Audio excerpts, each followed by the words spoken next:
Hello and welcome dear students in VV educational services Bhopal. आज का हमारा टॉपिक है risk management in banking.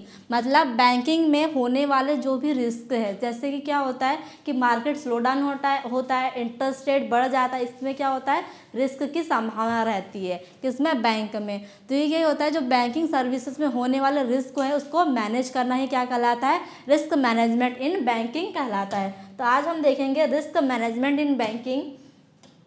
Start करते हैं डेफिनेशन से।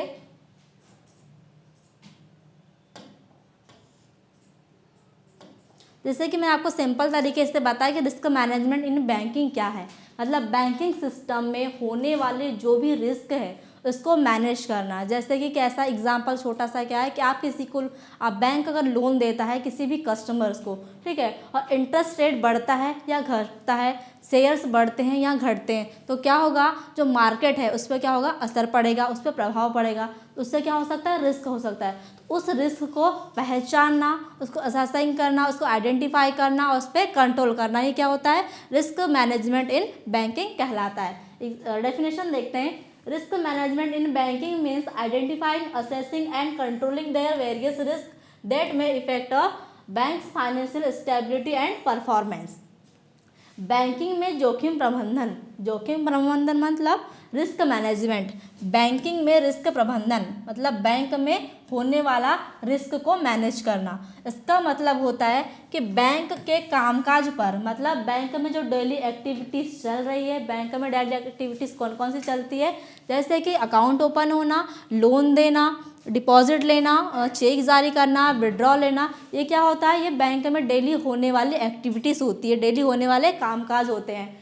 इन पर असर डालने वाले विभिन्न खतरे, इनसे मतलब इसमें होने वाले जो भी डेली एक्टिविटीज़ चल रही है उसमें होने वाले खतरे, जिसे कहा जाता है रिस्क को पहचानना। मतलब आप देखते हैं कि जो डेली एक्टिविटीज़ चल रही है उसमें कौन कौन से रिस्क हो सकते हैं, कौन कौन से रिस्क हुए हैं, उस रिस्क को पहचानना, उस प्रॉब्लम्स को पहचानना, उनका मूल्यांकन करना, मतलब उसका इवैल्यूएशन करना और उन्हें नियंत्रण करना, मतलब उन पर कंट्रोल करने के लिए कदम उठाना या उस पर एक्शंस लेना। सिंपल से बोले तो मतलब जो भी डेली एक्टिविटीज़ हो रही है बैंक में उनके रिस्क को पहचानना, उनका मूल्यांकन करना और उन पर कंट्रोल करने का एक्शन लेना ही क्या होता है, रिस्क मैनेजमेंट इन बैंकिंग कहलाता है। मतलब बैंकिंग सिस्टम में उस रिस्क को मैनेज करना कहलाता है। एग्जाम्पल देखिए, अगर बैंक यह तय करता है कि वह सिर्फ भरोसेमंद ग्राहकों को ही लोन देगा ताकि लोन न डूबे, इसका मतलब रिस्क को पहचाना। अगर आप किसी कस्टमर्स को लोन दे रहे हैं तो सबसे पहले उसकी सारी इन्फॉर्मेशन ले लेना कि उसके सारे डॉक्यूमेंट्स कंप्लीट है या नहीं, उसका कहीं लोन तो नहीं चल रहा है, उसका सिबिल स्कोर कितना है, ठीक है, हमारा लोन डूबेगा तो नहीं, वो जो कस्टमर्स को हम लोन दे रहे हैं वो भरोसेमंद है या नहीं, ठीक है, उसका फैमिली बैकग्राउंड, सारे चीज़ों को पहचानना, सारे चीज़ों को मैनेज करना, उसी के बाद उसको लोन देना। हमने क्या किया, उसका रिस्क को होने वाले रिस्क को आइडेंटिफाई किया, उसको पहचाना कि कोई किसी प्रकार का रिस्क ना हो, ठीक है, यही क्या कहलाता है, रिस्क मैनेजमेंट का हिस्सा है। हमने क्या किया, सबसे पहले इसको पहचाना, कोई रिस्क तो होगा नहीं, ठीक है, ये था रिस्क मैनेजमेंट इन बैंकिंग।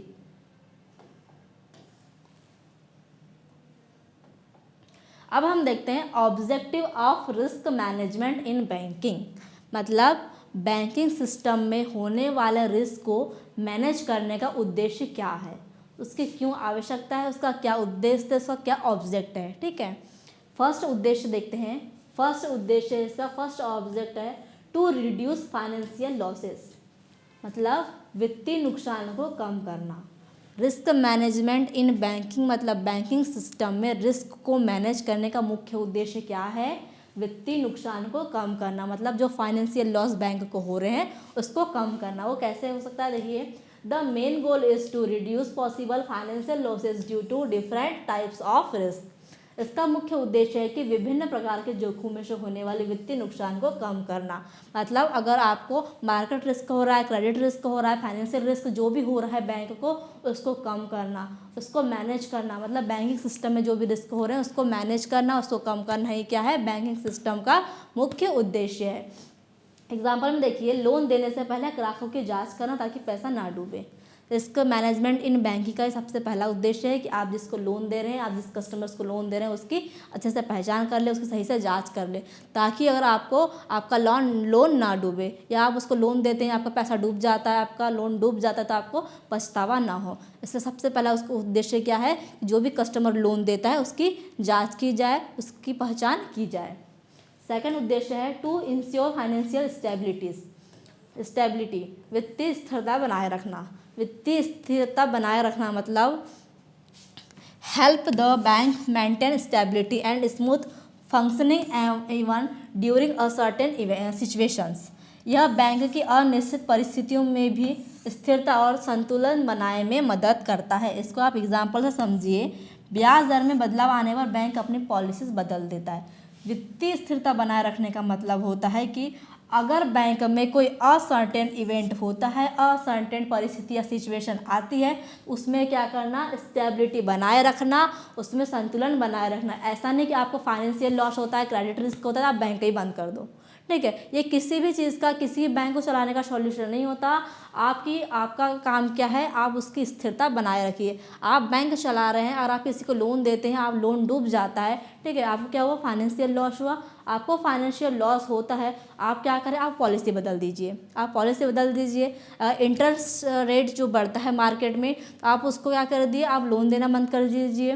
ये क्या है, स्थिरता बनाए रखने के उद्देश्य है, ठीक है। आप ऐसा नहीं कर सकते कि आपने लोन दिया और लोन डूब गया, आपको फाइनेंशियल लॉस हो गया तो आप बैंक बंद कर दें।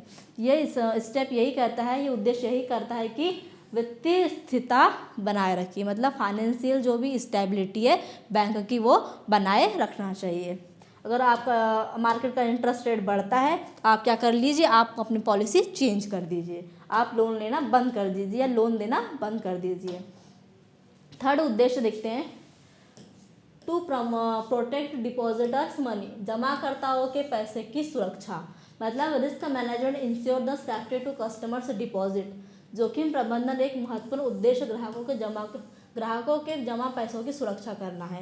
मतलब risk management in banking system में रिस्क को मैनेज करने का मुख्य उद्देश्य क्या है कि जो भी कस्टमर ने अपने बैंक में पैसा जमा किया है, जो डिपॉजिट जमा किया है, उन पैसों की सुरक्षा करना, ताकि कस्टमर्स जब भी अपना पैसा रिटर्न लेता है तो उसे उसका पैसा सुरक्षा के तौर पर मिल जाए, उसे किसी प्रकार की प्रॉब्लम न हो। इसका क्या है, ये थर्ड उद्देश्य है। फोर्थ उद्देश्य है टू इम्प्रूव प्रॉफिटेबिलिटी, मतलब लाभ बढ़ाना। By controlling risk bank can improve profitability and achieve better returns. जोखिम को नियंत्रण करके बैंक अपना लाभ और निवेश पर रिटर्न बढ़ा सकते हैं। मतलब जो भी बैंकिंग सिस्टम में जो भी रिस्क होता है, उस रिस्क को मैनेज करके, उस रिस्क को कंट्रोल करके क्या कर सकते हैं, बैंक अपना जो प्रॉफिट है और जो बैंक को प्रॉफिट लॉस हुआ है उसका प्रॉफिट कमा सकते हैं, उसमें इन्वेस्ट करके अपने रिटर्न्स को बढ़ा सकते हैं। अगर कोई भी रिस्क हो रहा है बैंक में तो उसको क्या किया जाए, मैनेज किया जाए। उसके जो भी मतलब प्रॉब्लम्स है, जो भी सिचुएशन है, जो भी रिस्क है, उसको सबसे पहले पहचाना जाए, उसका मूल्यांकन किया जाए और उस पर कंट्रोल बना के जो भी रिस्क हो रहा है उसको क्या किया जाए, रिटर्न किया जाए, और जो प्रॉफिट जो उनको लॉस हुआ है उसको प्रॉफिट में बदला जाए। इनका क्या है, उद्देश्य था। टू कंप्ली विथ रेगुलेशंस, नियमों का पालन करना, ठीक है। फिफ्थ उद्देश्य था बैंकिंग सिस्टम का कि जो भी नियम है उनका पालन किया जाए। Help the bank follow the rules and guidelines set by the RBI and other authorities. यह बैंक को RBI और अन्य संस्थाओं द्वारा बनाए गए नियमों का पालन करने में मदद करता है, ठीक है। Risk management in banking, risk management and banking का मुख्य उद्देश्य यह था कि बैंक, जो भी बैंक चला रहे हैं, SBI बैंक हो, एक्सिस बैंक हो, HDFC बैंक हो, पंजाब नेशनल बैंक हो या अदर कोई भी बैंक हो, उनको क्या करना चाहिए, RBI और गवर्नमेंट, ठीक है। देखो बैंक को कौन चला रहा है, RBI चला रही है, गवर्नमेंट चला रही है। तो RBI और गवर्नमेंट के बनाए गए जो भी रूल्स है, जो भी रेगुलेशंस है, उनके जो एक्ट्स है उनको फॉलो किए जाए, जो भी नियम उनका पालन किया जाए। ये क्या था, उनका उद्देश्य था। एग्जाम्पल देखिए, बैंक RBI को रिस्क मैनेजमेंट गाइडलाइंस का पालन करता है। अगर आप आरबीआई के बनाए गए जो भी नियम से उनको पालन करते हैं तो उसका होगा रिस्क मैनेजमेंट में हेल्प होगी। मतलब जो भी रिस्क हो रहे हैं उसको पहचान सकते हैं, उसका मूल्यांकन कर सकते हैं, उसको कंट्रोल कर सकते हैं। यही क्या होता है, ये क्या था उनका उद्देश्य था।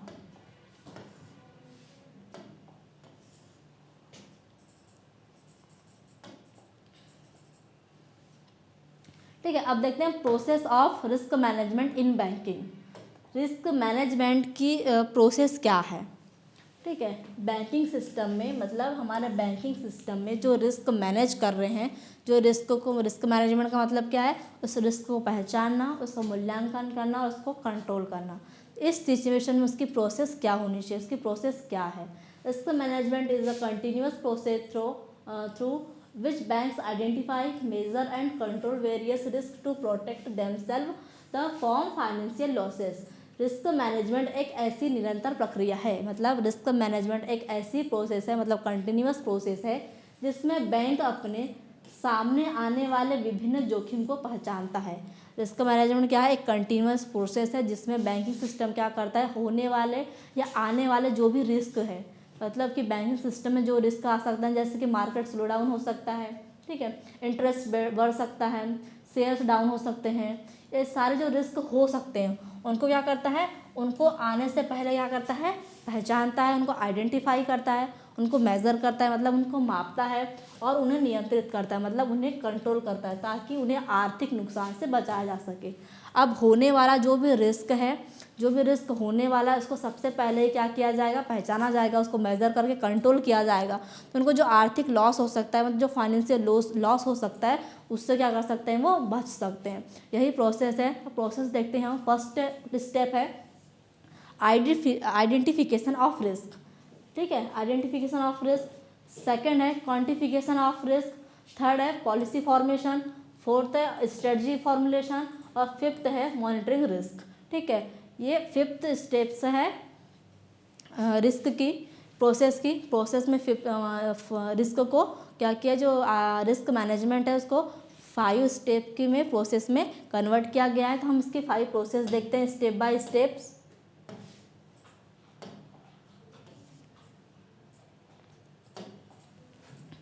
फर्स्ट है, ठीक है, इसकी फर्स्ट स्टेप है आइडेंटिफिकेशन ऑफ रिस्क, मतलब जोखिमों की पहचान। फिर से वही बात आ गई जो हमने बताया था आपको कि रिस्क को पहचानना, आइडेंटिफिकेशन करना किसका, रिस्क का, होने वाला रिस्क का, बैंक सिस्टम में जो भी रिस्क हो रहा है उसको पहचाना जाए। Finding out what type of risk exit the banking operations, यह जानना कि बैंकिंग कामों में कौन कौन से जोखिम मौजूद है। मतलब बैंकिंग सिस्टम जितने ऑपरेशन डेली एक्टिविटीज़ में करवा रहा है, जो डेली एक्टिविटीज़ है, जो डेली ऑपरेशंस हो रहे हैं बैंकिंग सिस्टम में, उनमें कौन कौन से रिस्क मौजूद हैं, अभी कौन से रिस्क चल रहे हैं। सबसे पहले क्या किया जाए, उनको पहचाना जाए, उनको आइडेंटिफाई किया जाए। एग्जाम्पल देखिए, अगर कोई ग्राहक लोन नहीं चुकाता है तो यह क्रेडिट रिस्क है। ठीक है, एग्जाम्पल, छोटा सा एग्जाम्पल दिया है, आपने कस्टमर को लोन दिया और कस्टमर उस लोन को नहीं चुका पा रहा है, मतलब क्या होगा, आपको क्रेडिट रिस्क होगा। ठीक है, आपको उस रिस्क को पहले ही पहचाना है कि अभी जो सिस्टम में चल रहा है, जो बैंकिंग सिस्टम में चल रहा है, उस रिस्क को पहचानना। ठीक है, ये क्या है, इसकी फर्स्ट स्टेप है। सेकंड स्टेप है क्वांटिफिकेशन ऑफ रिस्क, जोखिमों का क्या करना, परिमाणीकरण करना। परिमाणीकरण करना है, उसको क्या बोल सकते हैं, मेज़र करना। मेजरिंग द पॉसिबल इफेक्ट और amount for losses from each risk, हर जोखिम से कितना नुकसान हो सकता है इसका अनुमान लगाना।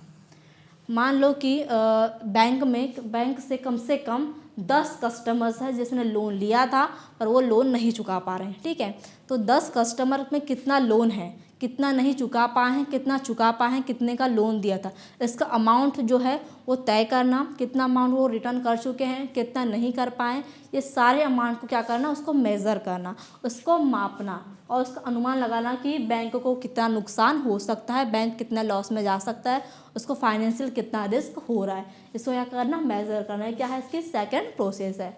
एग्जाम्पल देखिए, अगर 1 करोड़ का लोन है तो 20% डिफ़ॉल्ट का खतरा है, नुकसान 20 लाख का हो सकता है। एग्जाम्पल में दिया है कि अगर किसी कस्टमर ने 1 करोड़ का लोन लिया था और 20% डिफ़ॉल्ट का खतरा है तो उससे क्या हुआ, बैंक को क्या हुआ, 20 लाख का क्या हुआ, लॉस हुआ। ठीक है, मतलब जो भी अमाउंट है कस्टमर्स पे उसको क्या करना, उसको मेज़र करना। ये थर्ड स्टेप थी। फोर्थ स्टेप है पॉलिसी फॉर्मुलेशन। ठीक है, पॉलिसी फॉर्मुलेशन मतलब नीति निर्माण, मेकिंग रूल्स और पॉलिसी टू मैनेज ऑफ और रिड्यूस रिस्क, जोखिम को घटाने या संभालने के लिए नीतियाँ बनाना। मतलब आपने क्या किया, आपने उसको मेज़र कर लिया कि आपने 10 कस्टमर्स को लोन दिया था, 10 कस्टमर मतलब आपने 20 कस्टमर को लोन दिया था, 10 कस्टमर का लोन रिटर्न हो गया और 10 कस्टमर का लोन रिटर्न नहीं हुआ है। तो आपने क्या किया, उस अमाउंट को मेज़र किया कि कितना रिस्क हो सकता है, कितना अमाउंट का रिस्क है, आपने उसको पहचान लिया। अब क्या करना है, उस रिस्क को कम करने के लिए या उस रिस्क को घटाने के लिए क्या करेंगे आप, नई पॉलिसी बनाएंगे, एक पॉलिसी तैयार करेंगे, एक पॉलिसी बनाएंगे। जैसे कि बैंक लोन देते समय क्या करता है, सिबिल स्कोर देखकर नीति बनाता है। आपने क्या किया, उसका जो भी कस्टमर्स था, ठीक है, जिसने लोन लिया था, उसका सिबिल स्कोर चेक किया। ठीक है, उसका सिबिल स्कोर कितना है, उसने पहले कहीं लोन तो नहीं थे, वो पहले लोन चुका पाया है नहीं, उसने सारी इन्फॉर्मेशन आपने देखे और क्या किया, नई पॉलिसी बनाई। इसकी क्या थी, थर्ड स्टेप थी। फोर्थ स्टेप है इसकी स्ट्रेटजी फॉर्मुलेशन, रणनीति निर्माण, क्रिएटिंग स्ट्रेटजी और plans to deal with identified risk, पहचाने गए जोखिमों से निपटने के लिए रणनीति बनाना। ठीक है, इसमें क्या हुआ, आपने नीति बनाया। ठीक है, नीति क्या थी इसकी, इसमें दिया सिबिल स्कोर। ठीक है, आपने उसको क्या किया, उसके सिबिल स्कोर को देख के नीतियाँ बनाई। अब क्या होगा, जो आपने रिस्क को आइडेंटिफाई किया है, जो जोखिम आपने पहचाना है, उससे निपटने के लिए, मतलब उसको कंट्रोल में लाने के लिए, उससे निपटने के लिए क्या करेंगे, एक स्ट्रेटजी बनाएंगे। एग्जाम्पल में देखिए, बैंक इंश्योरेंस या कोलेट्रल रखता है ताकि रिस्क कम हो। क्या होगा, बैंक क्या करेगा, उसको एग्जाम्पल में क्या दिया, इंश्योरेंस या कोलेट्रल रखता है ताकि रिस्क कम हो। मतलब जो भी रिस्क हुआ है, जो रिस्क पहचाना गया है, उसको कंट्रोल करने के लिए, उसे कम करने के लिए या उससे निपटने के लिए एक स्ट्रेटजी बनाया है। इसका स्ट्रेटजी बनाया है इंश्योरेंस। लास्ट स्टेप है मॉनिटरिंग रिस्क, जोखिमों की निगरानी, regularly checking if risk management policy are working properly. यह देखना है कि बनाई गई नीतियाँ और योजना सही है, सही से काम कर रही है या नहीं की। मतलब जो भी स्ट्रेटजी बनाई थी, जैसे कि इसमें स्ट्रेटजी क्या थी, इंश्योरेंस वाली थी, जो भी स्ट्रेटजी तैयार की गई है वो सही से काम कर रही है या नहीं कर रही, उसको क्या करना, उसकी निगरानी करना, उन नीतियों को, उन योजनाओं को सही से काम कर रही है कि इसको मॉनिटर करना ही क्या है, इसकी लास्ट स्टेप है। एग्जाम्पल में देखिए, बैंक समय समय पर ऑडिट या रिव्यू करता है। ऑडिट या रिव्यू करता है मतलब जो भी आपने स्ट्रेटजी बनाई थी, जो भी प्लानिंग तैयार की थी, उन जोखिमों को कम करने के लिए या उस रिस्क को कम करने के लिए वो क्या करता है, मॉनिटर करता है कि उससे रिस्क कम हो रहा है या नहीं हो रहा है, उस पर कोई कंट्रोल बनाना है। ये क्या थी, ये स्टेप्स थी किसकी, या प्रोसेस थी रिस्क मैनेजमेंट की। एक बैंकिंग सिस्टम में रिस्क को मैनेज करने की क्या थी, प्रोसेस थी, स्टेप्स थी। अब देखेंगे कैटेगरीज। ठीक है, या टाइप्स बोल सकते हैं, रिस्क मैनेजमेंट के टाइप्स बोल सकते हैं या कैटेगरीज बोल सकते हैं कि रिस्क मैनेजमेंट किस किस एरिया में होता है, किस किस कैटेगरी में हो सकता है। ठीक है, categories of risk in banking refer to different type of uncertain और dangerous that can affect a bank's financial stability, earning और रेपुटेशंस। बैंकिंग में जोखिम मतलब एक बैंकिंग सिस्टम में क्या होता था, रिस्क को मैनेज करने का मतलब क्या है, उसमें कौन कौन सी श्रेणियाँ आती है, इसमें कौन कौन सी कैटेगरीज आती है। मतलब सिंपल से बोले तो कि बैंकिंग सिस्टम में कौन कौन से रिस्क होते हैं। ठीक है, कौन कौन से रिस्क होते हैं, कौन कौन सी कैटेगरी के रिस्क होते हैं या किस किस टाइप के रिस्क होते हैं, हम वो देखेंगे। वे अलग अलग प्रकार के खतरे या अनिश्चितताएँ मतलब असर्टेन इवेंट्स जो होते हैं वो। जो बैंक की वित्तीय स्थिति मतलब जो फाइनेंशियल स्टेबिलिटी होती है, जो प्रॉफिट होता है, जो लॉस होता है, या फिर जो रेपुटेशंस होती है बैंकिंग सिस्टम की, उस बैंक की जो रेपुटेशन होती है उसे क्या करती है, प्रभावित करती है। मतलब हम वो टाइप्स देखेंगे रिस्क मैनेजमेंट के जो एक बैंकिंग सिस्टम को हिलाकर रख देते हैं, किस तरीके से उसकी स्टेबिलिटी को, उसकी फाइनेंशियल स्टेबिलिटी को, उसके प्रॉफिट को, उसके रेपुटेशन को कौन कौन से रिस्क प्रभावित करते हैं वो देखेंगे। कैटेगरीज कौन कौन सी है, एक credit risk, interest rate risk, market risk, liquidity risk operational risk और क्या सॉल्वेंसी और कैपिटल रिस्क। ठीक है, ये क्या है कैटेगरी है किसकी रिस्क की। जिसे देखते हैं अब हम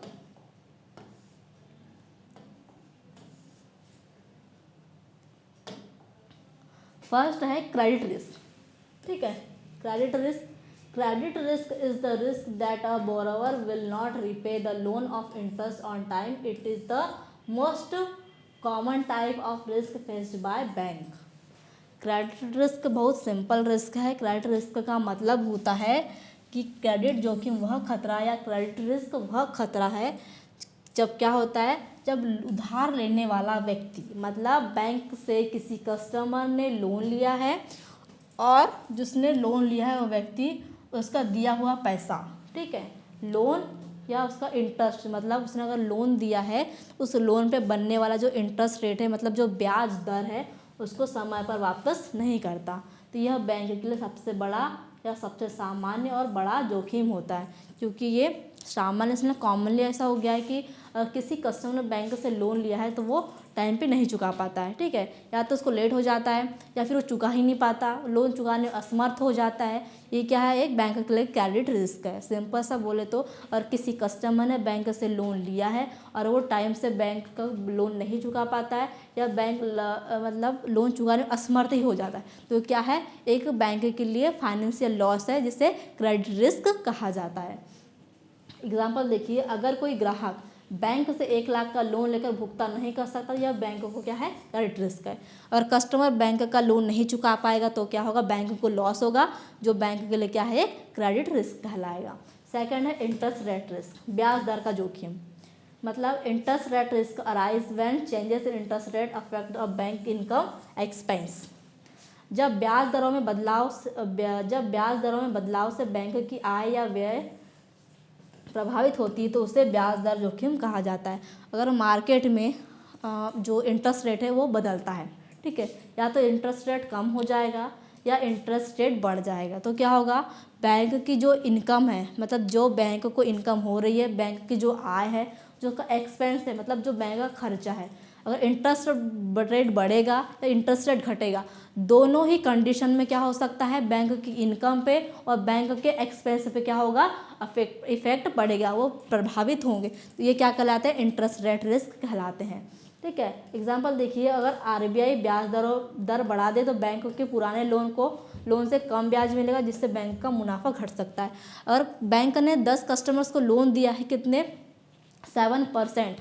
7% के हिसाब से अगर लोन दिया है, अगर आरबीआई वो इंटरेस्ट रेट को बढ़ा के 9% कर देते हैं तो क्या होगा, बैंक को 2% का लॉस होगा। ये क्या है, इंटरेस्ट रेट रिस्क कहलाता है।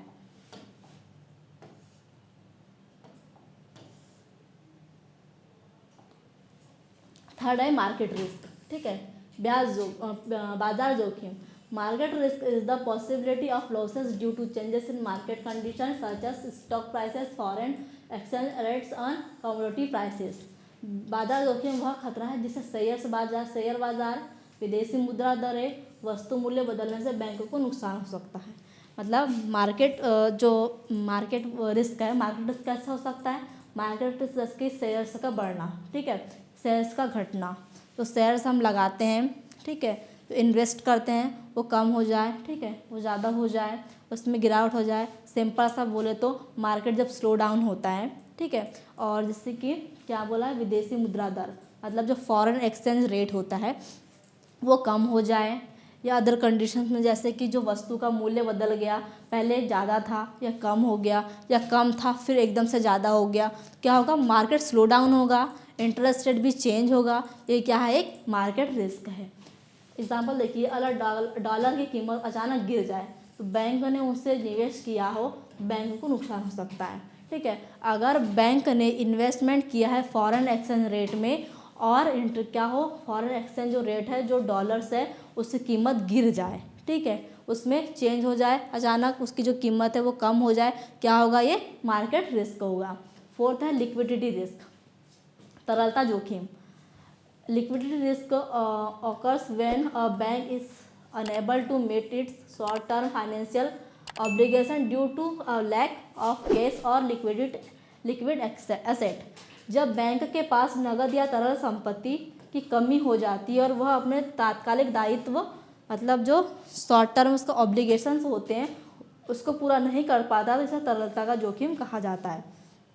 मतलब जब बैंक के पास कैश नहीं होगा, अगर बैंक के पास कैश नहीं होगा मतलब उसके पास लिक्विडिटी नहीं है, ठीक है, नगद या तरल संपत्ति की कमी हो जाती है, मतलब उसके पास क्या होता है, उसके पास कैश नहीं होता बैंक के पास, तो क्या होगा, वह अपने तात्कालिक दायित्व मतलब जो शॉर्ट टर्म उसके जो ऑब्लिगेशंस होते हैं उसको क्या कर पाएगा, पूरा नहीं कर पाएगा। मतलब कैसे होता है, जैसे डेली में कस्टमर्स आते हैं बैंक एटीएम से पैसा निकालने, ठीक है, आप क्या होगा, उस एटीएम मशीन में पैसा नहीं होगा, उनके पास कैश नहीं होगा, लिक्विडिटी नहीं रहेगी, तो क्या होगा, एक बैंक के लिए लॉस हो जाएगा। क्योंकि अगर बैंक उसमें पैसा नहीं है एटीएम में तो कस्टमर्स अदर एटीएम जाके पैसा निकालेंगे, अदर बैंक के एटीएम में जाके पैसा निकालेंगे, तो वो क्या होगा, एक बैंक के लिए एक लिक्विडिटी रिस्क होगा, ठीक है।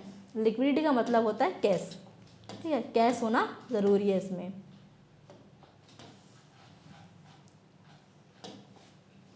नेक्स्ट है ऑपरेशन रिस्क, ठीक है। Operation risk is the risk of losses due to failure in internal process, system, human error और फ्रॉड्स।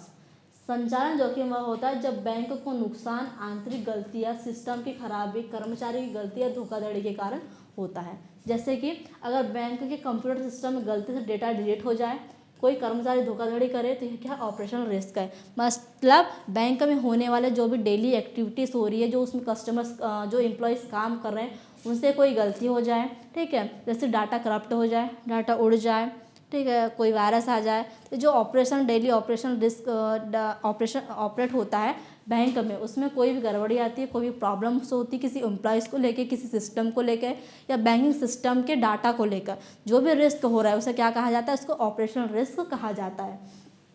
नेक्स्ट है सॉल्वेंसी या कैपिटल रिस्क, दिवालियापन या पूंजी जोखिम। Solvency risk arise when a bank does not have enough capital to meet its liabilities which may lead to bankrupt। दिवालियापन जोखिम तब होता है जब बैंक के पास अपनी देयता मतलब जो लिएबिलिटी, मतलब जब किसी कस्टमर ने बैंक से क्या किया हो, पैसा लिया हो, ठीक है। असेट कौन सा होता है, जो बैंक देता है कस्टमर्स को। लिएबिलिटीज क्या होता है, जो मतलब कस्टमर्स ने दिया है बैंक को चुकाने के लिए पर्याप्त पूंजी नहीं होती, जिससे बैंक को दिवालिया होने का खतरा बन जाता है।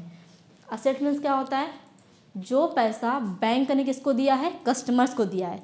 और लिएबिलिटीज कौन सी होती है, जो पैसा कस्टमर ने बैंक को दिया है, मतलब उसने अपना डिपॉजिट जमा किया है, वो क्या था, वो लिएबिलिटीज कहलाती है।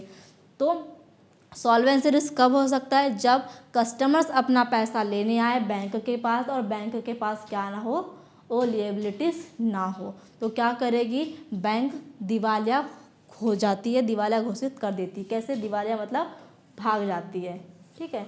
इसमें क्या होता है, उसके पास पूंजी नहीं रहेगी, उसके पास कैपिटल नहीं रहेगा, तो बैंक क्या हो जाएगी, दिवालिया घोषित हो जाएगी। ये क्या कहलाता है, ये सॉल्वेंसी रिस्क या कैपिटल रिस्क हो जाता है। सिंपल से कहे तो सॉल्वेंसी रिस्क वो रिस्क होता है जहाँ पर कस्टमर्स अपना पैसा लेने बैंक के पास आते हैं और बैंक के पास पैसा नहीं होता है, तो बैंक को दिवालिया होने का मतलब बैंक को दिवालिया होने का खतरा बन जाता है, क्योंकि तब बैंक सोचती है कि वो बैंक बंद कर दे। एग्जांपल देखिए, अगर बैंक के बहुत सारे लोन डूब जाए उनके पास, उन्हें कवर करने के लिए पूंजी ना हो, तो सॉल्वेंसी रिस्क है। क्या हुआ, बैंक ने बहुत सारे कस्टमर से लोन दिया था और वो लोन कस्टमर नहीं चुका पाए, ठीक है, इससे फाइनेंशियल रिस्क किसको हुआ, बैंक को हुआ। अब जो पैसा कस्टमर ने बैंक में जमा किया था, वो कस्टमर को पैसा देने के लिए बस बैंक के पास पैसा नहीं है, क्योंकि उनका पैसा जो उन्हें लोन दिया था वो भी उनको रिटर्न नहीं मिला है। तो क्या हो गया, इसमें जो बैंक है वो क्या होगी, दिवालिया हो जाएगी। ये क्या है, सॉल्वेंसी रिस्क कहलाता है, ठीक है।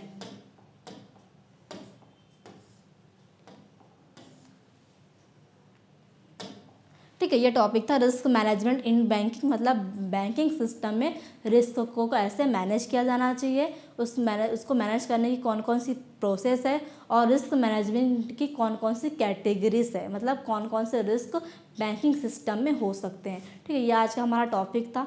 आज के लिए इतना ही। आई होप आपको आज की क्लास समझ में आई होगी। Thank you very much.